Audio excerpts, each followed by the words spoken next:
Ini, ya mungkin itu akan menyenangkan bagi pihak kejaksaan hari ini. Mereka ngerasa, wah keren kita ini. Tapi ingat, ini politik gitu. Semakin kalian punya kewenangan, semakin kalian tambah kuat, semakin kalian itu menjadi nggak fokus gitu. Dan itu nampaknya yang menjadi tujuan dari RUU ini.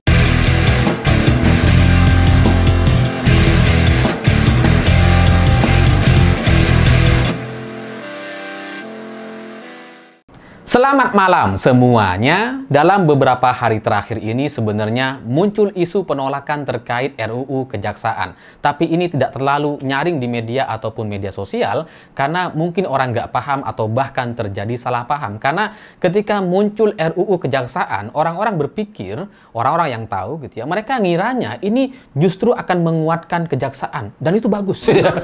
Karena citra Kejaksaan Agung selama ini itu kan yang ditangani adalah kasus-kasus korupsi yang sangat luar biasa besar, yang kerugian negaranya mencapai ratusan triliun rupiah. Kalau KPK itu cuma ratusan juta lah yang ditangani gitu ya. Kejaksaan Agung ratusan triliun rupiah. Jadi kalau ada RUU Kejaksaan dan kemudian kejaksaan ini mau dikuatkan, itu malah justru didukung oleh banyak orang. Padahal ini politik. Jadi jangan salah paham gitu ya, yang kelihatannya akan dikuatkan, akan semakin powerful itu justru jangan-jangan untuk disandera gitu kan. Karena ada beberapa pasal yang menurut saya juga ini sangat-sangat bermasalah. Seperti misalkan pasal 8. Pasal 8 itu nanti kejaksaan ada punya hak imunitas, di mana para jaksa ini tidak boleh diperiksa untuk kasus apapun sebelum diizinkan oleh Kejaksaan Agung. Jadi mereka mau ngapain aja gitu ya, itu nggak boleh diperiksa oleh pihak manapun, oleh KPK, polisi, apapun lah. Nggak boleh memeriksa sebelum ada izin dari Kejaksaan Agung. Apalagi nangkep, meriksa aja nggak boleh. Ini kan nantinya akan membuat pihak-pihak kejaksaan ini jadi semakin merasa bahwa dirinya itu powerful gitu. Kayak bebas mau ngapain aja, menjadi backup, pelindung kasus-kasus korupsi atau bahkan tindakan-tindakan kriminal di Indonesia. Ya karena punya hak imunitas gitu. Diperiksa aja nggak boleh, apalagi ditangkap. Jadi kalaupun misalkan nanti mau diproses dan harus ada izin dulu, iya kalau diizinkan gitu ya. Kalau nggak diizinkan gimana? Kalau izinnya keluar 5 hari setelah proses izin gimana? Pasti sudah hilang semua tuh alat buktinya gitu kan.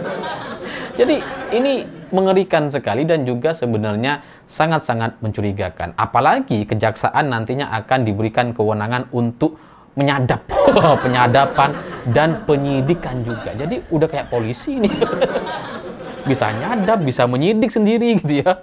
Bahkan bisa menghentikan penyidikan juga. Ini nggak kebayang gitu ya. Padahal penyidikan ini kan biasanya adalah kewenangan Polri seharusnya gitu ya.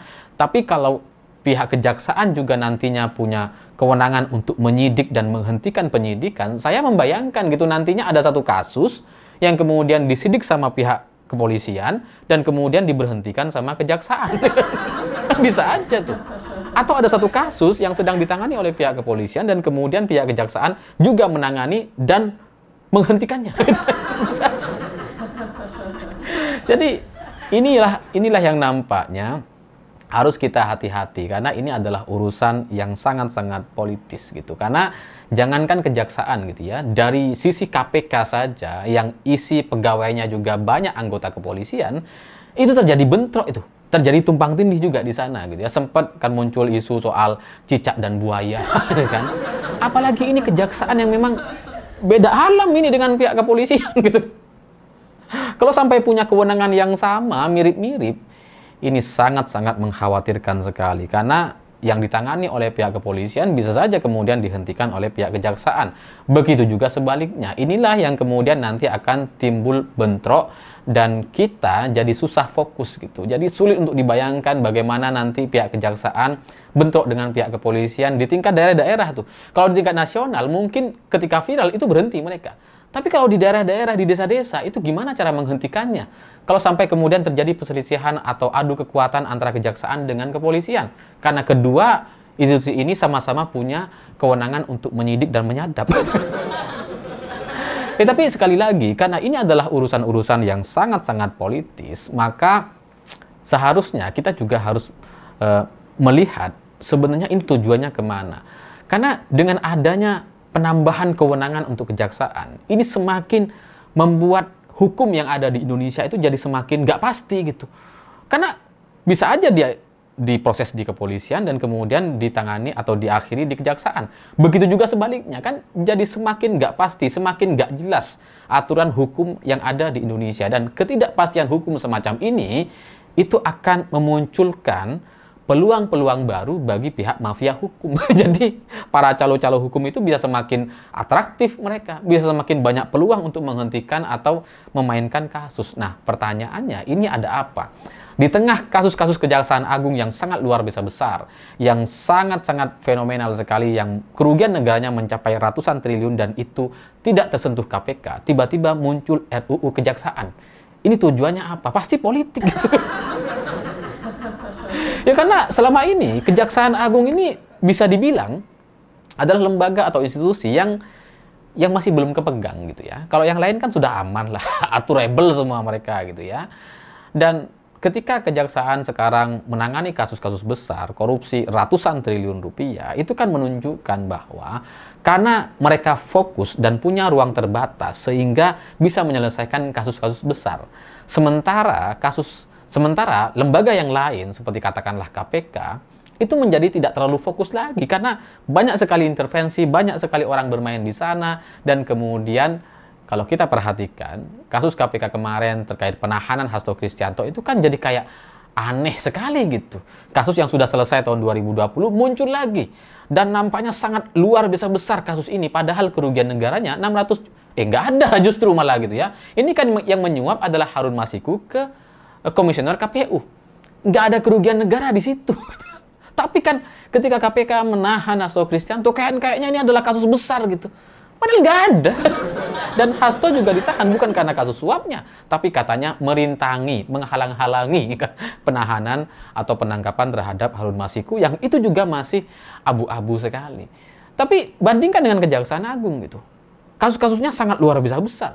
Kasus-kasus yang sebenarnya memang harus difokuskan atau benar-benar diselesaikan dibanding kasus-kasus lain yang remeh-temeh seperti Harun Masiku gitu kan. Jadi kalau selama ini Kejaksaan Agung sudah punya kewenangan atau bisa mengungkap kasus-kasus besar dan kemudian sekarang mereka mau diperkuat katanya dan kemudian ditambah dengan kewenangan-kewenangan yang lain, ini bagi saya ini sangat-sangat mencurigakan karena menambah kewenangan untuk menyadap dan menyidik. Ini ya mungkin itu akan menyenangkan bagi pihak kejaksaan hari ini. Mereka ngerasa, wah keren kita ini. Tapi ingat, ini politik itu. Semakin kalian punya kewenangan, semakin kalian tambah kuat, semakin kalian itu menjadi nggak fokus gitu. Dan itu nampaknya yang menjadi tujuan dari RUU ini. Karena dalam politik, dalam banyak sekali kasus, kalau kalian juga mau perhatikan di sekeliling kalian, para kepala daerah kalian gitu ya, kan sering sekali itu ada kasus perempuan gitu ya, di mana kepala daerah, bupati, wali kota gitu. Terus kemudian ketika mereka dilantik, ketika mereka sudah berkuasa, itu coba ditawari dengan perempuan. Banyak juga yang kemudian terjadi poligami, terjadi perceraian, ganti istri di tengah kekuasaannya gitu. Dan itu sebenarnya adalah pancingan politik. Karena seandainya mereka tidak ditambah istrinya, ditambah perempuannya, ditambah untuk menjadi poligami, mungkin pihak kepala daerah ini akan fokus bekerja. Tapi ketika mereka ditambah gitu ya, disodorin dan kemudian mereka mau, mereka jadinya nggak fokus kerja, fokus ngurusi rumah tangga, dia fokus bersenang-senang di rumah tangganya masing-masing gitu. Urusan kerjaan udahlah atur aja gitu. Jadi Kejaksaan Agung nampaknya, bukan Kejaksaan hari ini nampaknya sedang dimainkan seperti itu.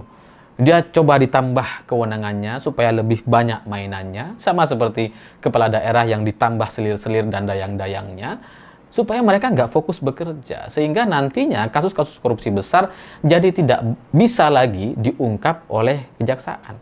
Itulah yang terjadi di KPK hari ini. Jadi ya dalam politik yang terlihat enak dan menyenangkan itu kadang-kadang itu justru mengurung mereka. Kadang-kadang justru menyengsarakan, bahkan menjerat dan mengikat kejaksaan nantinya. Sehingga kalau RUU ini kemudian didukung, dilaksanakan dan pihak kejaksaan justru malah mau, ya saya sangat yakin setelah itu tahun depan setelah RUU ini menjadi undang-undang, maka saya sangat yakin nggak akan ada lagi kasus korupsi besar yang ditangani oleh Kejaksaan Agung. Jadi coba kalian perhatikan video ini dan coba ingat-ingat, kita akan bertaruh dalam beberapa tahun ke depan dan kita akan buktikan apakah itu yang akan terjadi. Jadi ya bagi saya sebagai orang yang memperhatikan kasus-kasus politik di Indonesia, bagaimana trik dan modus-modusnya, saya berharap ini tidak disahkan. Saya berharap kejaksaan itu tetap di wilayahnya. Sementara pihak kepolisian juga tetap di wilayahnya. Karena dengan adanya kejaksaan hari ini itu sudah sangat luar biasa bagusnya. Kalau ini kemudian ditambah dan membuat mereka nggak fokus, jadinya nanti mereka lebih asik bermain gitu. Nyadap sana, nyadap sini, menyidik sana, menyidik sini. Terus kemudian bermain kasus yang ada di daerah-daerah tuh, main kasus semua, itu menambah pendapatan sendiri-sendiri gitu.